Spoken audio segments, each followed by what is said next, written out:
Today we're gonna record how to set up the bottling line. For this we only need two tools. One is the number 15 and 13. In general, what we want to do is we want to make sure that the bottles run nice on the rails. So if you have any conveyors that run, the rails need to be wide enough for the bottles to run, to get through the passages. As a general rule, the smaller the bottles, the taller the bottles, the lighter the bottles, the more precise you have to work on these crossovers from conveyor to conveyor. And then also in packaging, the general rule is never let go. So never let these bottles float freely. Always have them grabbed. Basically, you want to have them in a corridor where you can tell them where to go.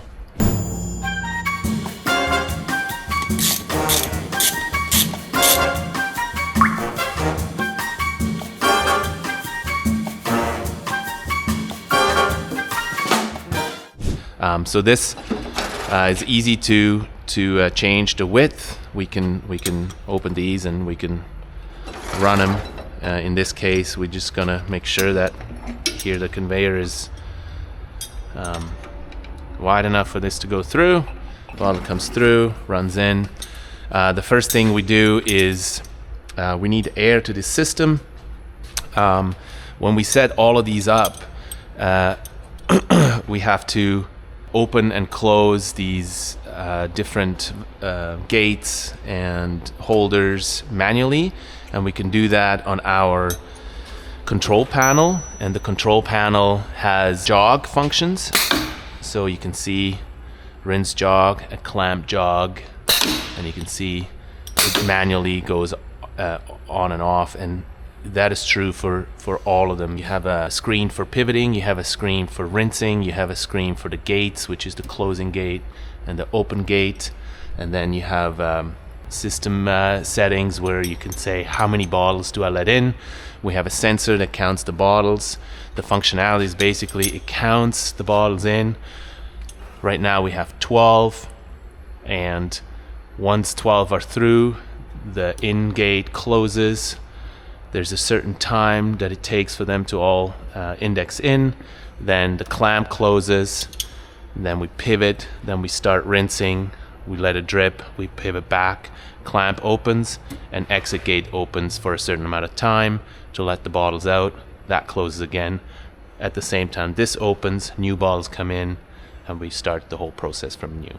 We can change the closing gate, and we have to change the clamp for the size of the bottles. We have the rinse heads, so we have to kind of distribute the bottles evenly within the clamp.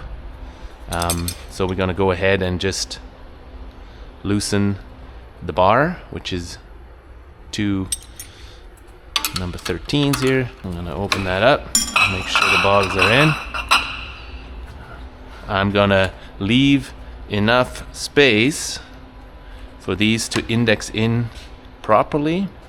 I have, for these valves, I have maybe an inch of clamp way, so I want to make sure they come in, have enough space to index in, but not too much, so when the clamp comes forward, it actually closes it.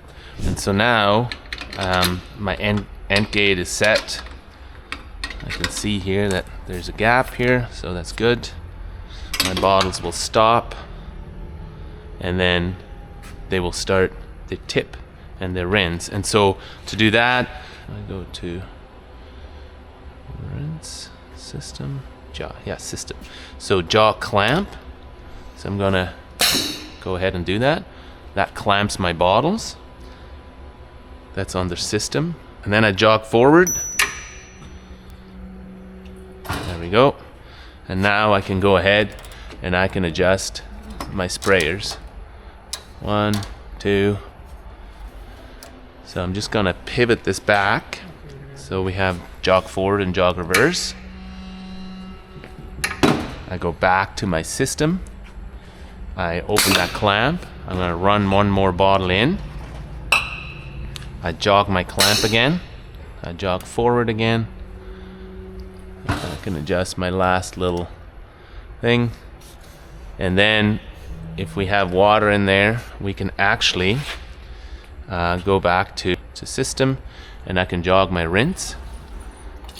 And now I'm spraying, and I want to make sure when I spray into the middle of the bottle, and the rest will just spray down into the basin, and that's fine. All right, I'll stop my rinse.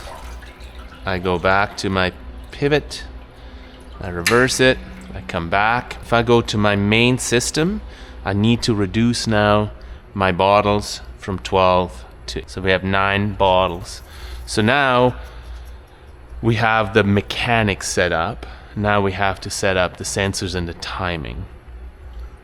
So if I open my clamp, I know I'm gonna bring this back. I'm gonna set the sensor on glass bottles because they're clear. You wanna grab something that is the thickest part, because on glass bottles it's an optical sensor. If you do it somewhere in here, it might shine through and reflect. So you want to make sure that you grab the biggest bottle, and you can loosen that right there so that it hits the neck. Then we have timing. So the timing depends. We want to open the gate, we want to let them in. Once it counts to 9, we close the gate. So if we go to the gates, we have hold back close delay, we have hold back open delay, exit gate, and that's the in delay, and exit gate open delay, and exit gate open dwell. So for this case, I would say I'll go to, let's see, 20, because they're a bigger bottle. The smaller the bottle, the quicker we have to act, right? The larger the bottle, the longer we have to wait till the bottle actually has passed before we close.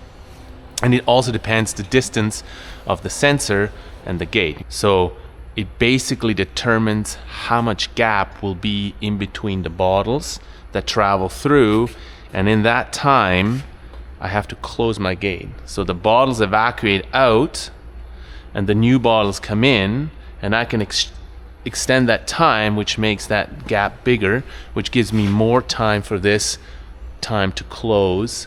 And you can start large or with a larger number, which means the gap will be bigger, which means it's going to be easier to time this closing after the last bottles are out. So I think we'll open these ones at the end, and then we just do a quick test run. So here we come out, we need to open this, we need to open this, we need to open this, bottles come through, this a bit more, like so, and then we have to adjust these to allow for a larger bottle, and that's here. This, you can loosen these come out, and then of course our bottling line has to open up as well. 1, 2. Also, this sensor is part of this line, okay, and it's the backup sensor. So basically, if there is bottles in front of here, and you can see that on the system screen, this is backup delay. So if a bottle is in front of it for more than 1 second, or we can change it to 2 seconds, the system will not open the exit clamp. So it's kind of a safeguard for not backing into it. So that's basically setting up of the rinser.